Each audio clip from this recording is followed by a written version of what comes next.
Hello and welcome, DCL fans. My overlay has Draft Premier League, but this is in fact DCL. I'll fix that for next time, I just noticed it now. But anyways, we have Chrome Cabal versus Band Chasers. FC is on Band Chasers, they're currently up 1-0, and Addison is on Chrome Cabal. So looking to even up the series with a win here. So we do see Galar Moltres leading into the Milotic as Coco comes in. An excellent check to Moltres. You gotta assume Moltres has some tech for Coco, as it's like very clearly the obvious switch in here. So we might see, I don't know, Wakanberry.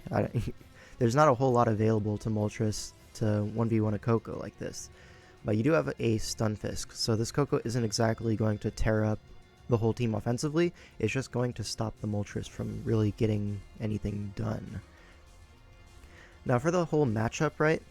So Addison, oh, toxic, what? What is going on? Okay. So assuming that the T-Bolt would have put the Moltres into Berserk, maybe the Hyper Beam would have KO'd, but okay, it is Custap, it looks like, with the Endure, but gets parried, so maybe there's a chance, but Custap's still favored, of course. Probably just gonna go for a not Dark Pulse, the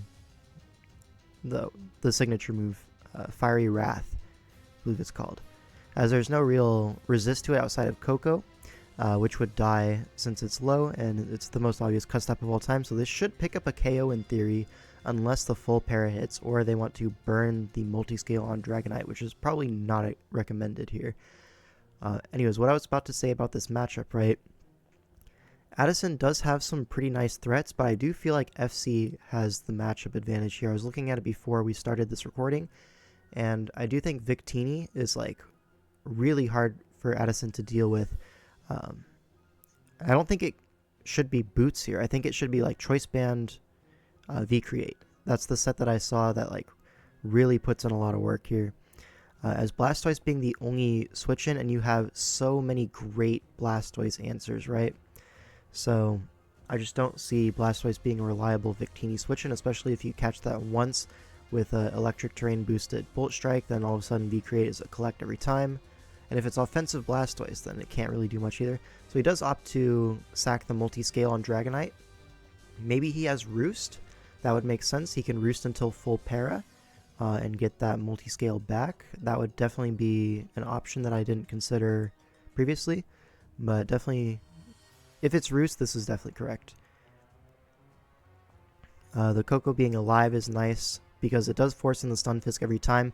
Nothing else really wants to come in outside of maybe a bulky Kartana, maybe a Speed Boost Spadef Kartana with SD. But I don't know how likely that is really, because you don't really need the speed versus this team. And it's just E-Speed. Does 42 to Togekiss. I'm not sure if that's like Choice Band versus Fizdef Togekiss damage. Feels like it could be. It could also just be a Scarf Togekiss. I know Addison has run that in the past. And Scarf does make a little bit of a sense into Coco. You're able to catch that with the Dazzling Gleam. It does a lot of damage on the switch in. And then obviously Scarf Air Slash is great everywhere else.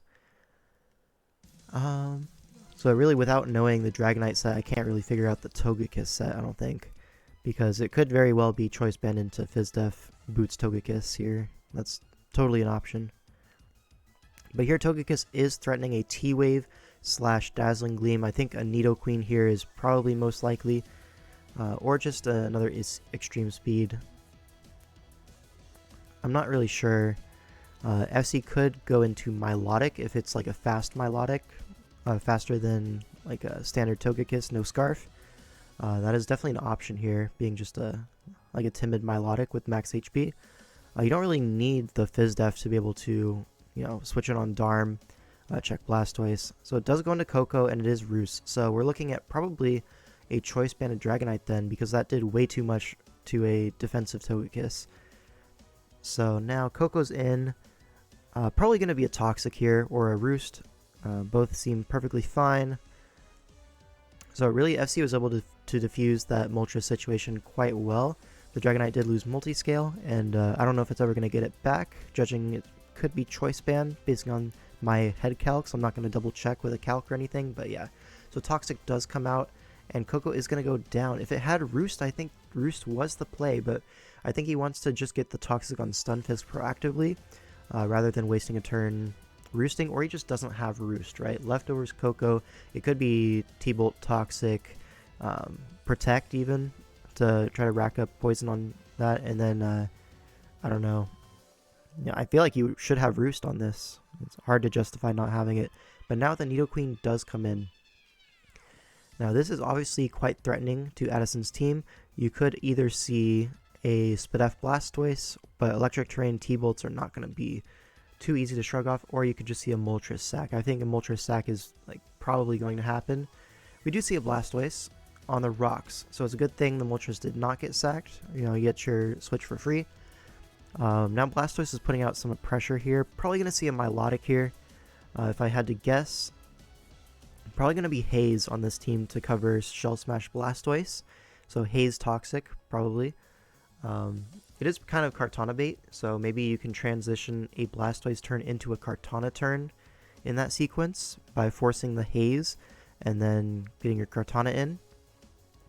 Or you could just attack this, right? Because Milotic doesn't... Oh, the Terrain Pulse. Brilliant. I didn't even think of that.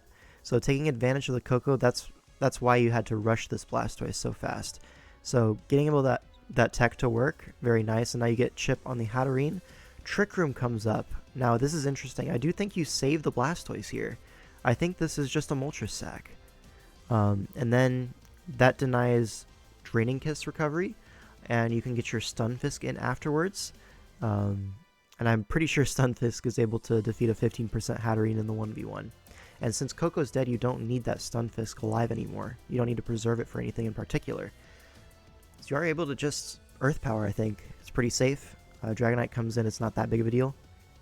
We've already shown Togekiss can check it, probably going to be Boots. So Voice the 2-hit KO, threatens with a Dazzling Gleam. So yeah, I think we're just going to see a Moltres Sack to rocks here. Pretty straightforward. I don't see Blastoise staying in as a possibility. So this is interesting, right? The Moltres got the Hyper Beam. Oh, we take a huge hit on Blastoise. I don't agree with that at all. If you look at Victini now, Victini's all of a sudden a massive threat. Something like Scarf even. Really any Victini set is just massive here. Like Colberberry to take Kartana knockoff. You would assume that Darmanitan is Scarf, but with rocks up, I don't know how reliable that is as a Victini check. Especially the Victini Scarf itself. The Fire Resistors are now all dead. There's 2 Mons dead to rocks. This game is not over. Now, what do we go to here? I'm thinking a Nidoqueen angle here, as it's actually able to take advantage of the Trick Room pretty reliably here. Stunfisk is not going to be 1v1ing the Nidoqueen, I don't think. Maybe it'll take an Earth Power if it's like a defensive Nidoqueen, but if it's just Life Orb Sheer Force, I'm pretty sure it just dies. Then Nidoqueen should be able to pick up a few kills, depending on if Togekiss is slower or faster.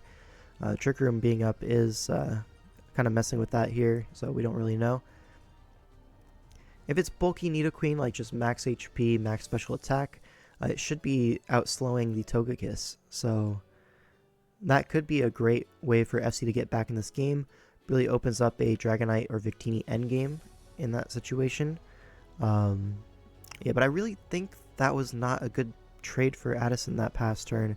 I feel like the Rock Sack and a Stunfisk was just better, but we'll see how this actually ends up going. So FC's timer is getting quite low, down to 30 seconds. He's really thinking about this one here. I don't know how much there is to think about. I think Victini is, or Nidoqueen is probably your play here. Everything else gets taken advantage of by something, right? Maybe you can go Victini and V-Create to outslow things in Trick Room. Maybe that's an option. Yeah, it looks like the option that will be selected. Yeah, I think you'd probably just sack this, right? Yeah. Maybe something to be said about sacking the Moltres there to deny the V-Create drop, but I don't think it'll matter too much. Stunfisk should easily outslow this.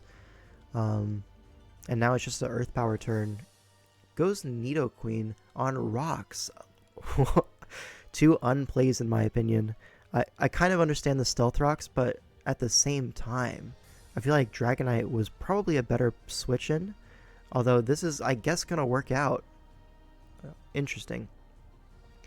So maybe you want rocks up and you're playing towards a Scarf Darmanitan endgame? I guess, but you're taking rocks, you're putting yourself in E-speed range. I don't know how big of a deal that is, honestly, because the Dragonite is getting pretty low, and you do have E-speed switch-ins, right? Everything else takes E-speeds very easily, so maybe it's not that big of a deal. Maybe just not the exact pathing I would have taken here. So, lose conditions for Addison. Scarf Victini collecting too many Pokemon. I think maybe if the Kartana is not Scarf, that's a possibility. If the Kartana is Scarf, I think this game's wrapped up. Just knock off is a complete sweep after Darm gets some chip on Nidoqueen or just kills it here. FC down to 10 seconds on the timer. 5 seconds, and just gonna die. And I think that's a wrap, honestly. I don't think FC has the tools to stop Kartana anymore. Yeah, we're gonna find out if this Victini is Scarf. It is not. It gets flinched, and the Darmanitan is just gonna finish this one up. So yeah, getting the Terrain Pulse on Milotic was a huge deal this game, and once she was able to do that, it just kind of fell into place pretty easily. Even making like somewhat questionable plays, you know, allowing the Blastoise to take that chip, I think it still ended up perfectly fine with the offense able to clean up at the end. Just did open up some room for counterplay, but FC was not able to capitalize on that.